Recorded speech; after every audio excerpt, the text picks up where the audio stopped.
Hey everyone, and welcome back to another episode of It Ain't Weak to Speak. My name is Sam Webb, and this show is dedicated to ending the stigma around mental health through community, connection, and the hard-hitting truth.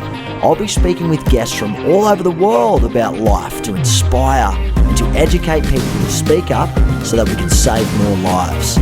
Thank you for joining me on this journey.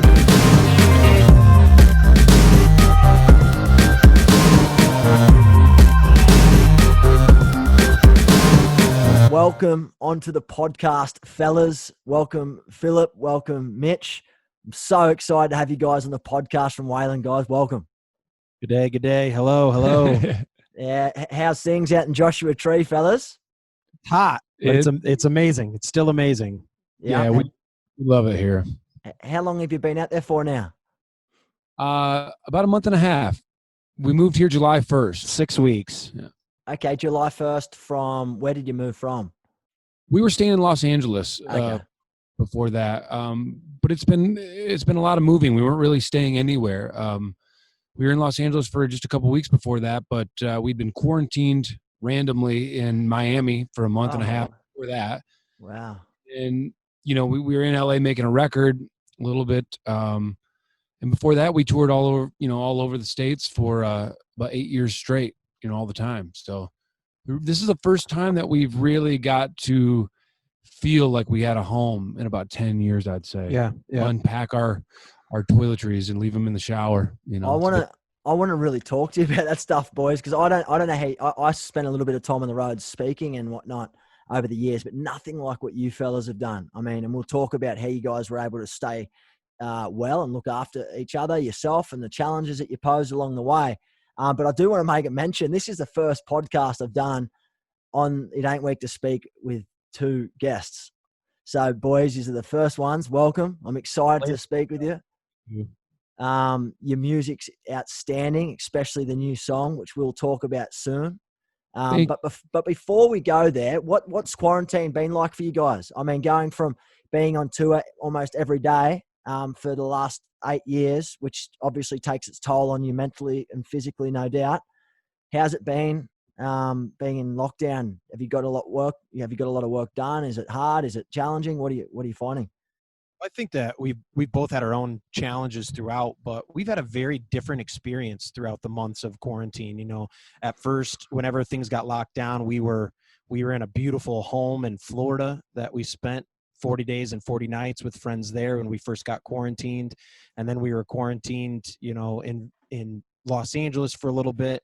And throughout it all, I think that both of us have been really creative, not only in writing songs, but getting creative in how we kept in touch and got closer to the Wayland Warriors, who are our beloved fan base, and we got creative in finding ways and connecting with them and keeping them connected to us. And through that process, I think that we're a lot closer with the people that follow us and listen to our music.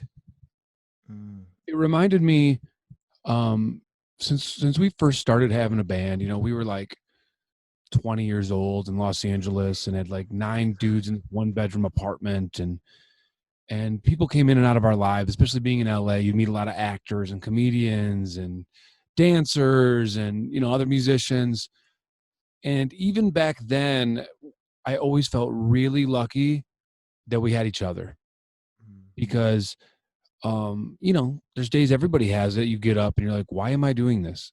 Is this really going to have an impact? Is it worth it? Like, why get out of bed? And I hadn't felt that in a long time because, when you're on the road and you're cooking and you got shows and interviews and all this stuff happening and you're directly connected to the fan base because you're doing VIPs and you're hanging out every night and you're hearing stories every day about how your music has affected their lives. So that keeps you going. That's our bloodline, but when all of a sudden you're not doing that,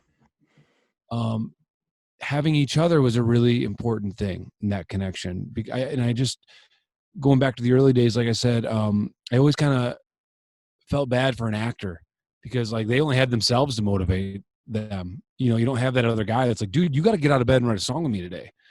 And so the quarantine kind of brought some of that up again, especially for me, or it was work to not get down sometimes, you know, to not be frustrated with the lack of things happening. Yeah, you know? and we were supposed to be on the road, and we love being on the road. We love touring. We had great shows set up, opening up for our good friends in the band Hinder, and we were really excited about that. So that rug kind of got taken out from under us. I feel lucky that how we live, we're in a practice of flowing through those changes, even though we may be disappointed or upset at some point. You know, those things definitely came up for us. I know it came up for me where it's like, man, that's a bummer. I do wish that we were on the road, but I think that we looked at the time as an opportunity to really hone in on how we wanted to continue writing, and like I said, continue connecting with that fan base. I mean, continuing everything, because Yeah, number one, this sounds so petty what we're talking about. Oh, it's like we don't have shows.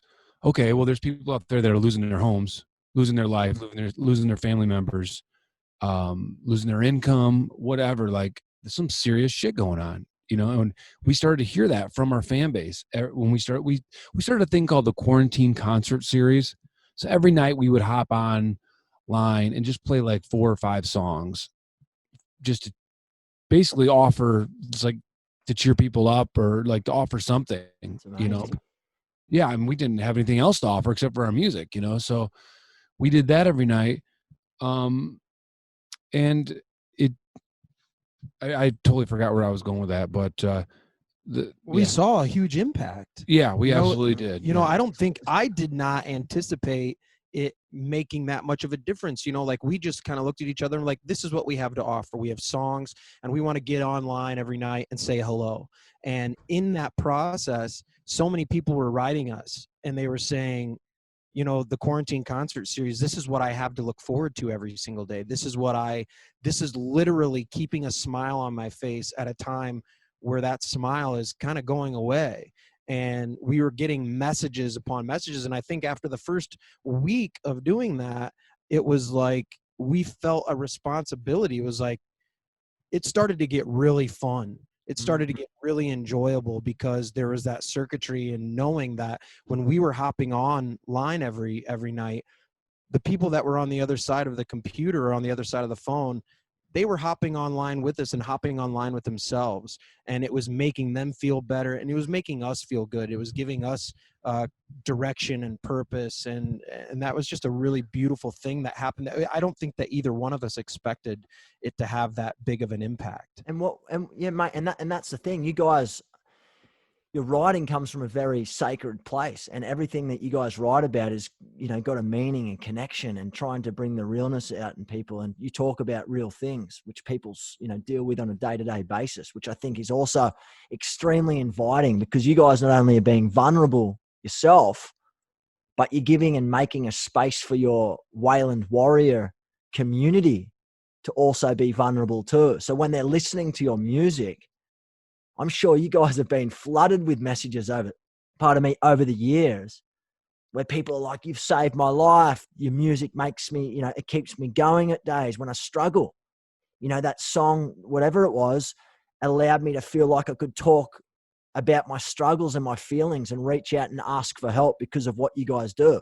Like, what are some of the messages that you guys receive from time to time? I remember it first started, you know, like our first tour was like 2012, 13, 14. And we had this EP out called Welcome to My Head. And on that, and I mean, that song, speaking of mental health, I mean, Welcome to My Head is exactly, it was, you know, we've been reflective, man. It's like when you're writing a song, it's actually a lot easier to just write a bunch of cool words that rhyme.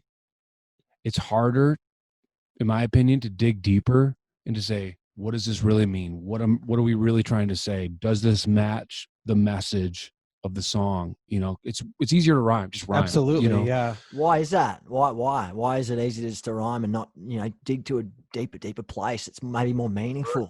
Yeah, it's more work, and you have to get more honest, and you have to put yourself second.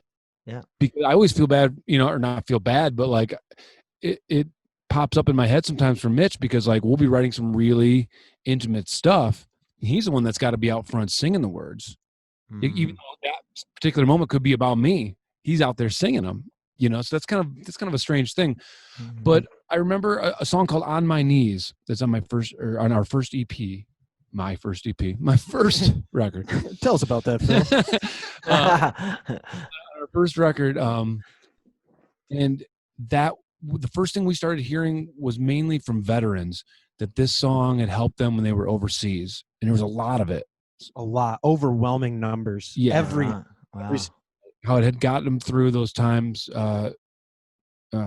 overseas. And then when you start to hear about songs that you didn't think really meant much, and all of a sudden someone says that it, like you said, it saved their life. Mm. It encouraged them to speak out, you know. That is like, oh, Invaluable, man. It's invaluable. No matter how long your songs take to write and how deep you dig on them, to get them to a place where, you know, Mitch, you're singing them and you're at the back, you know, playing the guitar. You're the lead guitarist, Phillip. Is that right? never in the back. Never No. in the back. You're at the front. I should Waiting say to in the the front. Yeah. But you know what I meant. Right in the front, man. Right in the front. But, you know, that's the stuff that really matters. And you can't, you know, you could do all the stuff that you do, and if you save one life, it's a success. You know what I mean? I think, you know, as we started to along that journey and we started to get that kind of response, you realize really quickly that writing the songs and performing them, it's just not about you anymore. It's just not. I mean, obviously we enjoy it. I love, personally, it's my favorite place to be is on stage with Phill, and it's my favorite place to be in front of an audience like that. But when you really look at it in the big scheme of things, in the big picture, it's just not about us. It's about the ability to share that music and to reflect it off of the people listening, and really going about changing one life at a time and changing one mind at a time for the better. And you just realize really quickly that it's so much bigger than us individually and us as a band, you know. And I think that's the beautiful thing about, one of the most beautiful things about music, you know. And that's it. I mean, because it's almost like it's a ripple effect, because you know, you could show it to one person who listens to it, that makes a change in their life, who then tells someone else about it, and it sort of like spreads like wildfire that way. But I mean, yeah, there's so many questions I've got to ask you guys. I mean, like, where do you get your inspiration from when you're writing your songs? Like, Yeah, well, just is to it be your people? Is it the community? I mean, just to be clear, we never have ever set out to write a song like, hey, we're going to write an inspirational song today. Yeah. You know, that's not how it works. Yeah. So we just write about every little thing in our life, especially our relationships. Yep. Okay. So I think it's when you're driving down the road in like this long metal tube with 9 other people for 300 days a year, it is a spiritual mirror. Nobody can hide anything. Things little. If a dude doesn't brush his teeth, that you know, everyone in the bus knows it. You know, if someone's going through a hard time, everybody in the bus knows it. And so you're this little, I wouldn't call it pressure, but there's an opportunity to get really real with yourself all the time, because there's no hiding it. You know, and I think in day-to-day life, it's easier to hide stuff from ourselves and from other people. But in that scenario, it's just out there for everyone. And so that causes a lot of conversations. You know what I mean? We're constantly having heart-to-hearts in the back lounge of the bus or in the backstage, because you got to go on stage every night at a certain time. And by then, you need to be ready to, like Mitch was saying, to give to the audience. You know what I mean? So and give your best self get to your crap out of the way. You have to. yeah. You can't And go each other. You know? Yeah, and that's exactly right. And as you just mentioned then, you know, Phillip, you really understand and recognize people their best when, you know, I know more about my friends when I've actually been on a long holiday with them than I do on a day-to-day basis, because I get to see their little nuances and the things that they probably wouldn't do on a day-to-day basis, you know? Totally. It's so true. And then you're like, this guy's great to hang out with on the weekend, but bloody hell, he's annoying to go away on a holiday with. But how do you guys be on, like, let's talk around, how do you manage yourself? So you're on the road 300 days a year. You mentioned you never really have had a place to unpack your toiletries. You never probably unpacked your suitcase and had everything in a nice order. How does that make you feel though? Like when you're doing that day in and day out for 300 days a year, where do you find the ground? Like where do you find peace and where do you find the ground of, you know, self-care and all that stuff? This is a big part of this conversation I want to dive into. Well, I do think that I must say that I do feel looking back during that span, we were very ungrounded. Okay. In what way? So What do you mean? I'm not here to say that we handled it with grace. Okay. And And what way were you ungrounded? Like what? our feet never hit the ground. We were flying. We're going to the next town every day. You go to sleep at night on the bus and you wake up 7 hours away. And try to stumble off the bus and find a cup of coffee, you know, like, so you never know where you're at. And it's amazing. Like we love it, but just looking back, the only, like you asked where you get peace when you like find a laundromat and you have to sit in one place for 30 minutes while you're waiting for your clothes. That was about the only time that I would have to myself. So sleeping in buses, you don't get hotel rooms or anything like that when you're on the road? Very often. Sometimes, yeah, Once in a few and while. far between. Few and far between. And that was all over the States. So rough, mate, that's some serious work. So where do you find time to look after yourself if you're not sitting in a laundromat or you're not singing? Like I understand, you know, when you're performing, it's therapeutic and it's probably your meditation to some degree because it makes you feel good. You're helping other people, but away from the stage, when you're traveling and your feet aren't hitting the ground, where do you find that care? I at the time, I mean, obviously, personally, you know, I'd go through some rough spots or whatever. I'd see Phillip going through something strange or going through something that was a little bit hard, but you really don't, at least I wasn't really thinking that at the time. I was never thinking like, well, you know, I'm not very grounded right now. And that's maybe why I'm having trouble connecting to this emotion or whatever, you know, like you're just not thinking about that. You're flying by the seat of your pants and you're going from radio interview to VIP, and then you're rolling out a little mat so you can sleep behind the stage for like 20 minutes before you wash your face and get ready for the next VIP. And it's all moving so quickly that you really, you're not thinking about that time. I think now that we're off the road and we do have a space, we can look back on that and we can say, okay, you know, when we go back out again, we can do things a little bit differently individually and together as a team. But in that time, especially, you know, it was like we left one weekend. We were living in Michigan. We left one weekend and we were gone for 8 years. Like that's how it happened. So it was just like a blink of an eye. We were out and thrown into this world of travel and touring. And we weren't thinking about that at the time. Yeah, you really probably weren't prepared. Like it's hard to prepare for something like that, isn't it? So you've really just got to adapt, and being with each other and being with a bit of a community, probably on your bus and the other people that travel with you. It's almost like you've got your own tribe. So you guys bounce off each other.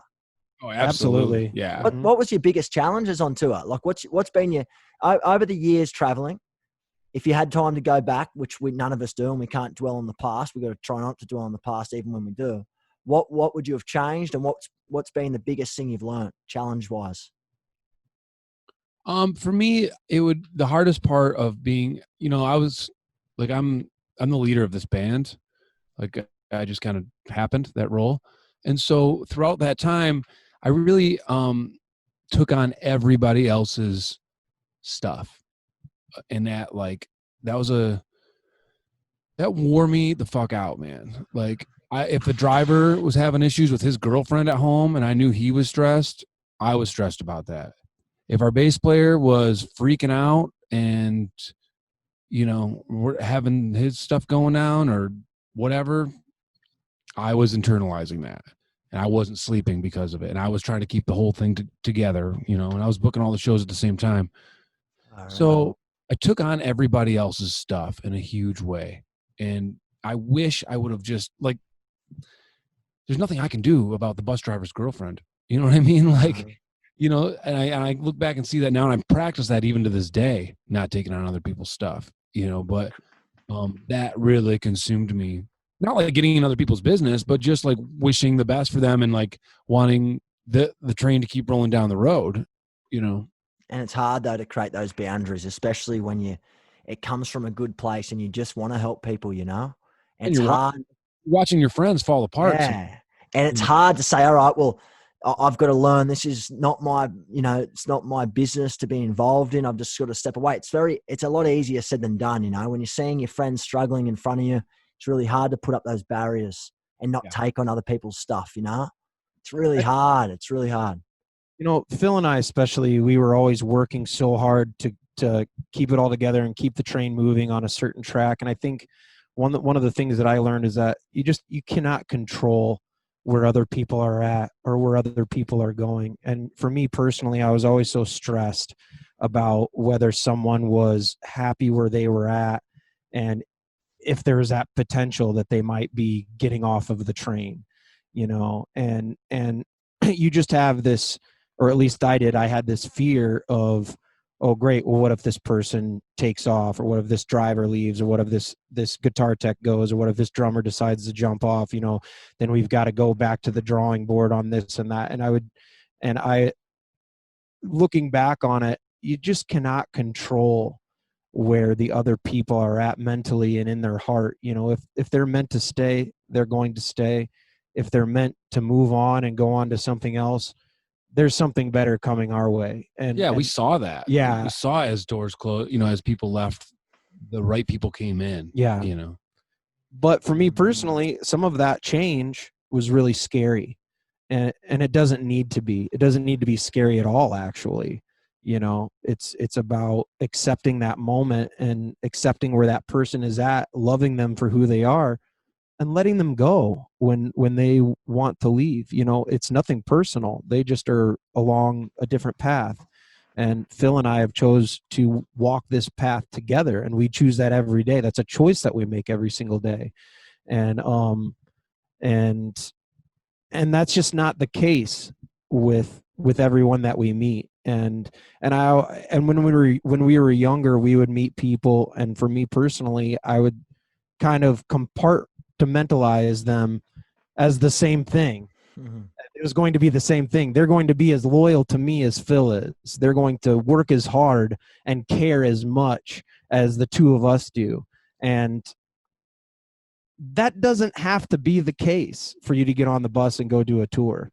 What needs to be the case is that we're solid with each other. We have each other's backs, and we're letting that other stuff just go so that we can live life happily and make music and create and be in a good creative space. I think that's really important.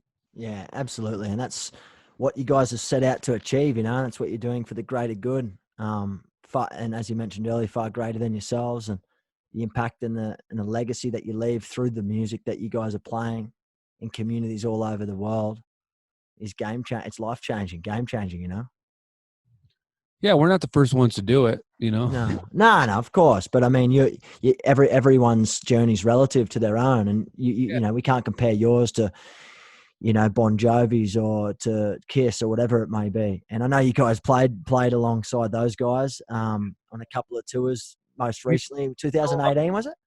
Yeah, we've been so lucky to get to meet so many of our heroes and get direct advice. Get nods. It's been such an amazing experience. What's been one of the most surreal experiences? Obviously, you guys started this so long ago, back in Michigan, yeah. And then we met here in California, in Los Angeles. You two met here in California. Phil, you're from Michigan, though, yeah? Yeah, I'm from Michigan. Mitch is from Indiana. Yep. Indiana. Okay. So over the years, what's been a moment there where you've gone, holy hell, like I'm getting nods from people I used to look up to when I was a young, wannabe musician. Like, where did that make you feel? Yeah, one of the first moments like that I can remember. Obviously, there's been a lot of them, like playing festivals and stuff. Yeah. You're playing a show and you look over and there's the headliners watching or something. It's exciting, but we in like 2012, that same EP I was talking about earlier, Welcome to My Head, we recorded a Bob Seger song, Fire Down Below. It's just kind of a tribute to Michigan, music from Michigan, and Bob's Bobby.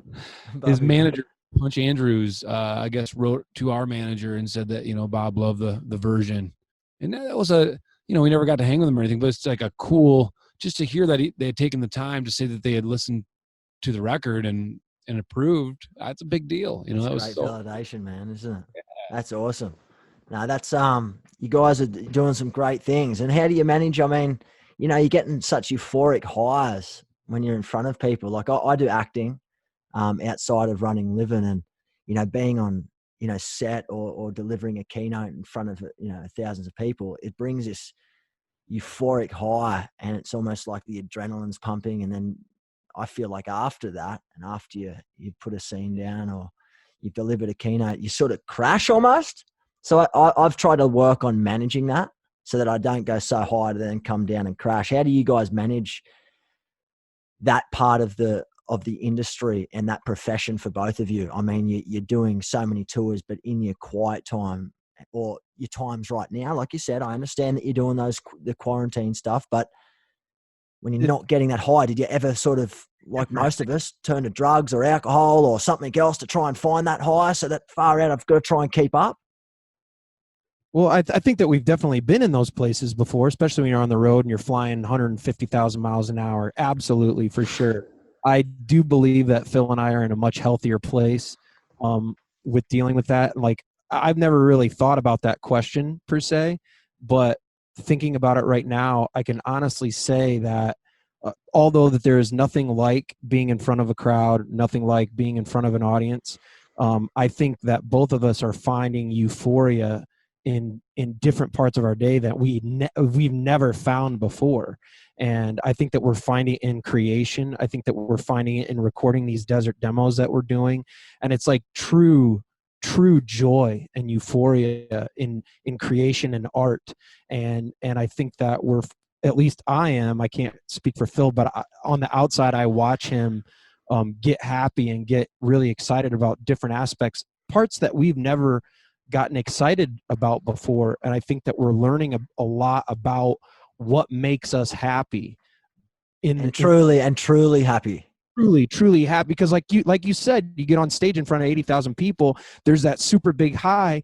And if you're not in a healthy place, if you're not in a good place inside of yourself, you will fall right off of that cliff, and you'll be sitting alone on the bus and be like, wow, there's nothing like that. That's true. There is nothing like that. But there's also nothing like writing a song with Phil. There's nothing like coming up with an idea, that eureka moment, and the light bulb goes on, and there's this like rush of endorphins and serotonin. You're like, wow, I'm creating, you know? And I think that we're finding joy in like really small things: clean water, good food, great company, slow afternoons, really beautiful, hangs in the evening, and time that we get to spend in the studio in our own space, in this space right here, creating. And I think that we both have found a lot of happiness in the grounding. And I think that no matter where we go from here, we're going to take that ground with us. And like I said, I have never thought about this question before, but that is how we're managing, is like this, we're evolving as people and as humans and as spiritual beings into this next phase of our life, which is a lot of creation. And we're getting ready to share a lot of content. And I think that makes us really excited. It's exciting times ahead, you know, and Yeah. I think there's a lot to learn from this time. I think a lot of people are, you know, there is a lot of panic and anxiety in the world right now because of the uncertainty, but I feel that there is a lot to be learned through this time too. And I'm sure you boys in particular have learned things that you probably haven't learned before, and you'll take them, you know, with both hands upwards to the next level of your career, wherever that may take you. You know, it's been a cool time. A cool part of this time is not only have we been writing all this new stuff, but with this time, we've gotten to go back into old recordings of ours that never got released. This stuff we don't even remember writing, let alone recording. And we put it all together, and we're actually through listening to that and just the reflection and how much, you know, it showed us the journey. It's like that, like these are, you know, a couple guys that knew nothing about writing songs 10 years ago. And so we are putting this all together, and we're going to make it available to our fan base through this, like, kind of like a little Wayland Warrior community. It's going to be called The Service, and it's coming out real soon. And they're going to have access to, I mean, it's probably 50 or 60 songs on there at this point. Where can people find that once it's available? How do people get a hold of that, and how do they get in touch? It'll all be through our website, waylandtheband.com. Okay, That's yeah. for the service. And within that, we're putting out videos. We're putting out special performances every week. We do a little video every week of like all of our clips from just our daily life. You know, we love the process of just being super transparent with anybody that wants to see what the heck we're up to. Yeah, that's amazing. Life. It's not the same life as, you know, as anybody really. Mm. So I think the more people can share with each other, about, because I don't know what a lot of people do. I don't know what you do in your day, you know. And it's good to share that too with your community, you know, because if people can get closer to understanding what you guys do on a day-to-day basis, they're almost becoming closer to you guys as friends. And I think that's important to build a really, really solid community, one that will outgrow anything else that you could probably do. So I think that's great work, what you guys are doing. Mitch, I want to ask you too, mate, around your struggles that you've had directly around whether, you know, mental health challenges or, you know, the journey that you've been on. And I mean, I'm watching and listening to both of you speak, and it sounds like you guys are as thick as thieves. You guys have got each other's back. We do. Mateship's at its absolute core. And unfortunately, that's not the case with everyone who struggles. Sometimes people are alone. People don't have their best friend or a confidant, someone that they can trust, someone they can turn to when they're struggling. So can you walk me through the journey that you've been on and the impact that Phill has directly had on your life?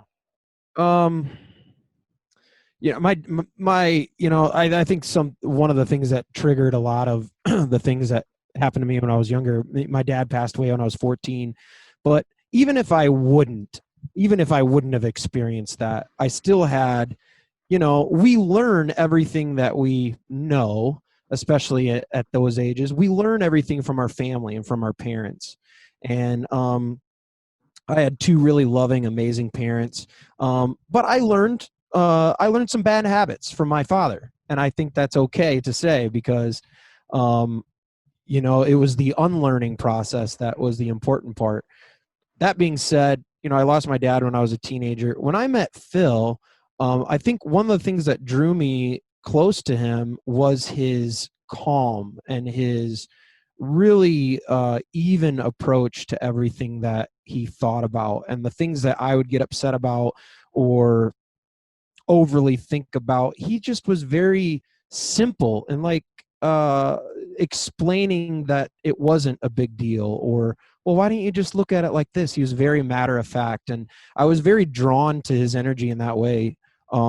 And we became really close even before we started diving into, you know, the things that kind of made us tick or whatever. But I think all through my life I'm the eldest of three boys, and I had this pressure on my shoulders. I felt like I had to always be happy for my mom and happy for my brothers.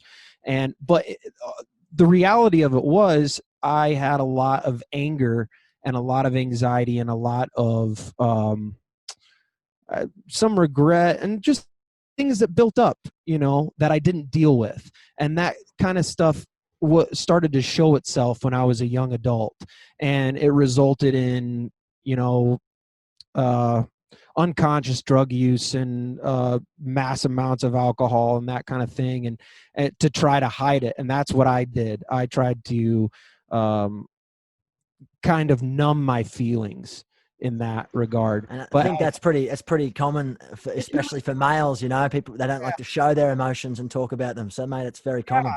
Exactly. And you know, like Phill said, we're not the first ones to do that. I'm not the first lead singer to ever live on this planet, and I can go back. You could look at so many different frontmen, and they deal with the same things that I do, which is really interesting. But I'd say that calmness that Phill has always helped me, in the sense, like, when I'm really upset, Phill takes on this I don't know, he has this ability of taking himself completely out of the picture, and no ego, no individuality, and he's just like this channel, and he asks me questions, and literally, like, obviously I've helped myself through certain things, but I can name a few things in the last week that I was struggling with, and Phill would just ask me questions so that I would come to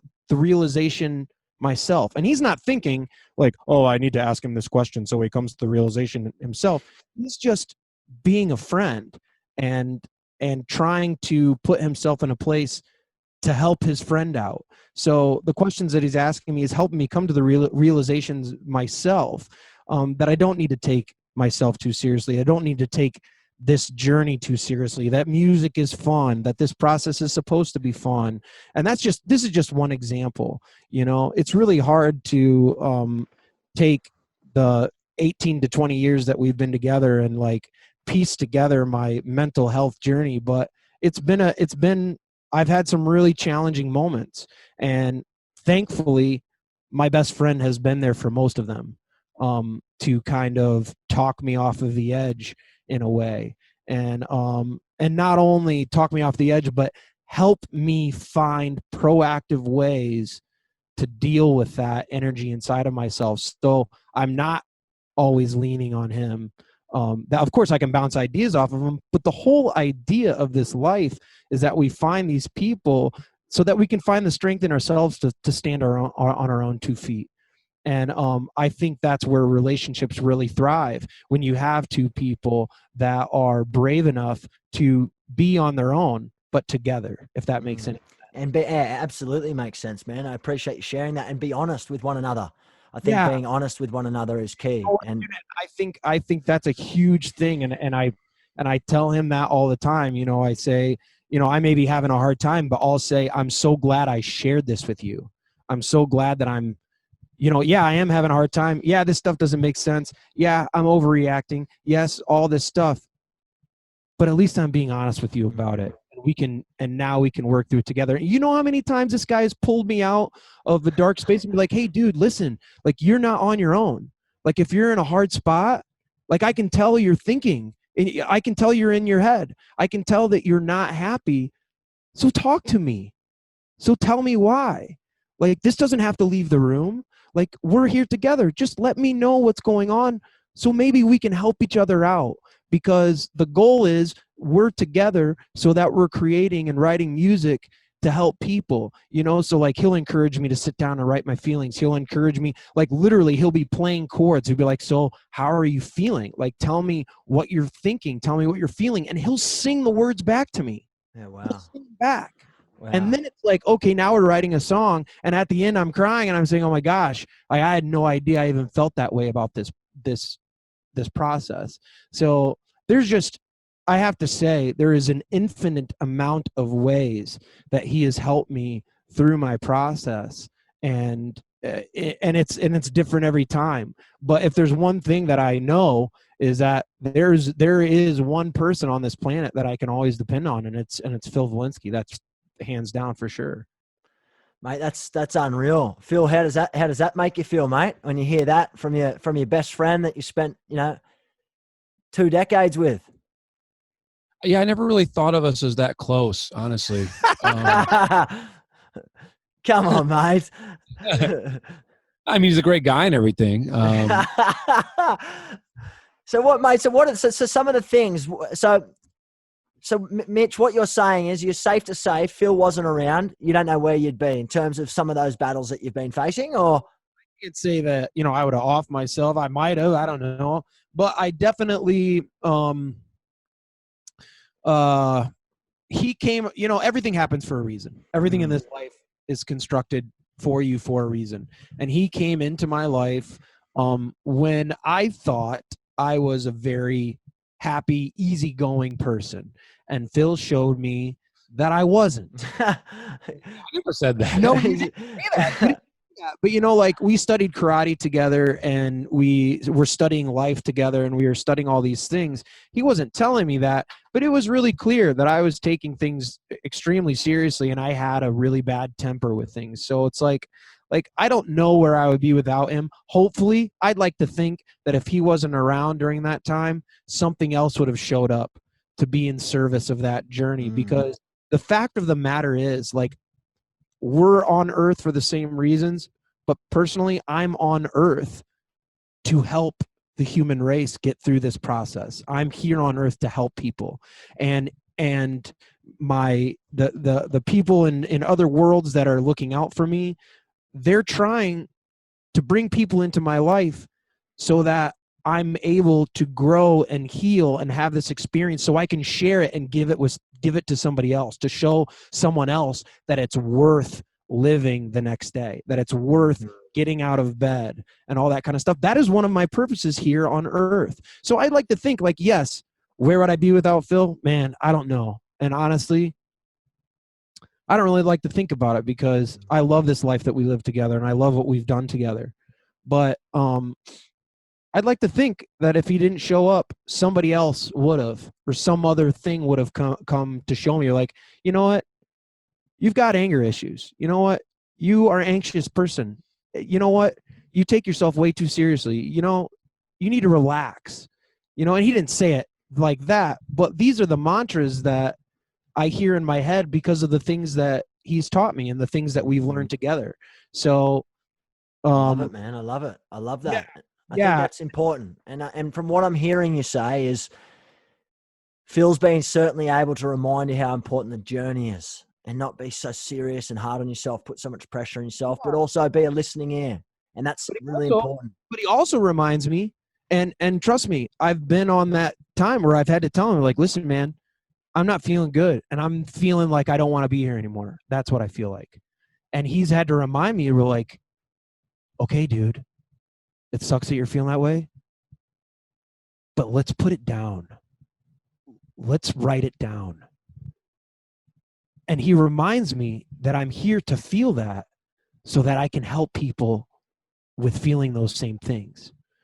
That we can translate that into lyrics and music, and that people can feel that in their heart and take away why it's important to stick around. And so and I think that we've reminded each other of that. I mean, we've seen each other through everything that you can go through between 18 and now. The good times, the bad times, and everything else in between. You guys have been there, and that's outstanding. There's some new people that have come into our lives, and all of them have mentioned, they're like, how do you guys get along so well? How do you guys live so close, but you're so kind to each other? And that's a practice. That's something that we have practiced, you know, because I say, yeah, it's great. Like, we're super happy, you know, but there's been times that we've struggled with each other, and that's okay. And that's okay to say, and that's okay to be honest about. But I wonder, you know, like I see these people and they say, man, I wish I had that. I wish I had that. I say, you wish you had that, but would you be willing to go through what we went through to have it? Because it hasn't always been easy. And like Phill says, it's a constant mirror. So guess what? He's a mirror for me every single day. And that's not always easy. And so someone says, I wish I had that. I said, okay, well, look yourself in the mirror. Oh, no, I don't want to look at that. Okay. Well, then you're not ready for that. I promise you, you're not ready for that. Yeah, it's powerful, mate. It's so true. It's so true. And it's rare to find as well, to have someone that have a team like you guys. Well, I can already feel, I'm not even in the same room as you guys. I can just hear it. I can feel it from where I'm sitting in Kentucky. So I think you guys have helped one another. And I think that goes to show the success in what you've done over the last, 20 odd years, and everything that you're creating now and what you're doing as of right this very moment out in Joshua Tree. I think there's some really exciting things to come. And I'm hopeful, boys. I'm hopeful. Throughout this podcast, we could probably play part of that new song. Oh, it's great. What do you reckon? Can I get that played inside this podcast? Some of the new song, Be the Lion. Yeah. Do you have it? Mate, no, I do. I'm going to get it edited into this podcast if you don't mind. So I wanted to ask you right now. What up? Yeah, cool. So where to from here, boys? Where to from here? Man, it's like I said, we're really focusing on that warrior community, the service, and we're putting all that music out. But we've been recording a bunch of new songs here in our room, and I think we're gonna package them together in a little bundle called the Desert Demos and crank them out. Okay. We just want to be putting music out. You know, we've got like 6 songs that we finished right before the quarantine. Literally the week before everything shut down, we No finished way. the video. Yeah. And so Beeline was the first one. We got another one coming out in September, and we're just going to be cranking music out for the rest of the year. Yeah, that's the goal. We're So just to keep creating.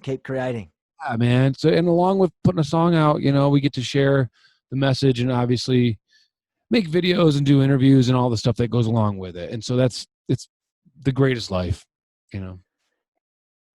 I mean, I want you to know we talked about this when we were kids. We talked Really? about where we're sitting right now, the room that we're sitting in right now. This has been a dream for us. As we were building it, this is a dirty garage when we moved in, and we built. You can't see it right now, but it's a beautiful studio and it's a beautiful space to create in. And we would talk about this when we'd share rooms in downtown Los Angeles with other bands, and they'd have their stuff everywhere and piled up, and we'd be like, I can't wait until we have our own space. When we have our own room, we're going to do this. When we have our own room, we're going to do this. And it literally is a dream come true. And every day that we're waking up, we're writing and we're spending time in here and we're playing music and we're jamming. And this to us it's heaven. It's like absolute heaven on earth. It sounds like it is, and it's inspiring, man. It goes back to your earlier point, Phil, earlier, where you guys get to do this together. How fun's that? Some people like myself, when we're trying to pursue an acting career, we're on our own. So to find that motivation day after day, time after time, you really rely on yourself. And I'm sure you guys push and you know, give each other the odd karate kick from time to time when they're not pulling their weight. Hey, man, this is what we're here to do. Remember? Oh yeah, we're supposed to create and write songs. It's supposed to be fun. I forgot, and I think I forget more than anybody. But yeah, it's a miracle, man. It's a miracle where we're at, and it's really incredible to live this life right now. I love it, and it's like I said, man, it's inspiring just to listen to what you guys have been able to share here on the podcast. To listen to, you know, probably a very small part of your journey, but one that's no doubt going to help people from all walks of life. Certainly gave me some insight into what it's like on the road day to day. And again, probably just scraping the bottom of that barrel. You boys have been through the thick and thin of it, and learned so much about yourselves as well, no doubt, but also other people. As far as people getting in touch with you guys, with Wayland, how can they do that? Is it best via the website, Instagram, Facebook? It'd be best if we just announced Mitch's phone number right here and Yeah, now. Mitchy, what is it, mate? You know, we're all over the place. WaylandTheBand.com is really the central hub of our world. That's where we have everything, because there's links from there to Instagram, to Facebook, to TikTok, to YouTube, to Twitter. You know, we utilize it. You boys on TikTok too?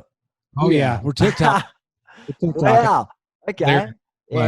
And it's good. You got to have fun. Keep up with the times, I guess, and spread that love as best as you can. Ways to get the music out. You know, it's cool. And I want to thank you, by the way, for everything that you're doing to raise awareness around mental health, because it's a big deal. It's affected our lives in a huge way. Not only, I know Mitch talked about his journey, but you know, we've got family members and friends. And when we released "I'm Not All Right" over the holidays of last year, that was a song all about mental health, about the idea of, and we went into schools and we got to talk to kids about it. Just the idea of being able to say it's okay to be not all right, to say that within ourselves. And I just feel like that's really aligned with what you're doing. And when I heard about when Alyssa filled us in on everything you were doing, I just want to tell you, thank you, man. Mate, it really is, you know, I appreciate that. I'm very grateful. Obviously it started from a very sacred place in losing a good friend, back in 2013. But as you boys have mentioned, I mean, you guys have gone through your own challenges. You've probably known people who have taken their own life along your journey, people that you've probably worked alongside with. And I think we're all just, you know, trying to do our best to make a difference wherever we can. And, you know, you boys are using the most amazing medium through, who's ringing me? Sorry about that. You boys are, you know, utilizing such a special medium through the power of voice, and to be able to spread that message on an international stage, you can't really put a value on it, mate. It's really invaluable. So we're just doing our best at living to try and make a difference, to save lives, stop people from taking their own life, create hope in people's lives that they don't really see hope anymore. So I thank you guys for doing what you're doing. And I think music was such a huge part in the joy that we have in our lives, and I think that we both feel really lucky that we get to share that piece of joy with everyone else. It's an honor, and it's just really incredible. And that's why we chose to put out "Be the Lion" at this time.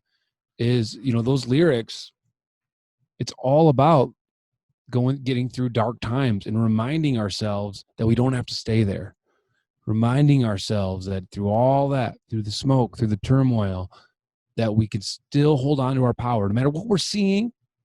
Not to let other people tell us how we're supposed to feel during this time. Like there can be good that comes out of this, especially personally. I think we can all take that power back, and we don't have to just be bummed out because we're in a quarantine or whatever. You know what I mean? Like, we can rise above that. It's very true, and I'm really excited to watch your journey unfold. I'll be connecting with you guys when I'm back in LA. I actually live in West Hollywood myself, so hopefully our paths get to cross. Man, you got to come see us, mate. I'd love to meet you guys in human form. Absolutely, yeah, absolutely. My girlfriend, she's actually starting a singing career herself. But with the quarantine, the whole group sort of got put on hold. Exciting times. You know, I've never really been involved in much music. I'm pretty uncoordinated when it comes to dancing and rhythm and that. But I'll tell you what, I've learned a lot over the last couple of years since being with Nadia. And like I'm recording right now out of her dad's studio here in Kentucky. He was an ex-rapper, believe it or not, from the 90s. Rico Suave. Nice. So yeah. So mate, I'm learning a lot, but to listen to what you guys have done and the commitment to your craft, so to speak, you know, it's inspiring, and it's really inspired me to not only pursue really hard with living and everything that we're doing in the mental health space, but also my journey personally in the acting arena. So thanks, boys. I appreciate your time. Appreciate what you're up to. And I will hold both of you to that human form meetup at some stage in the near future. Awesome. Great. Oh, much love, fellas. Take care. There you have it, guys. Phillip and Mitch from Wayland. Thanks, legends.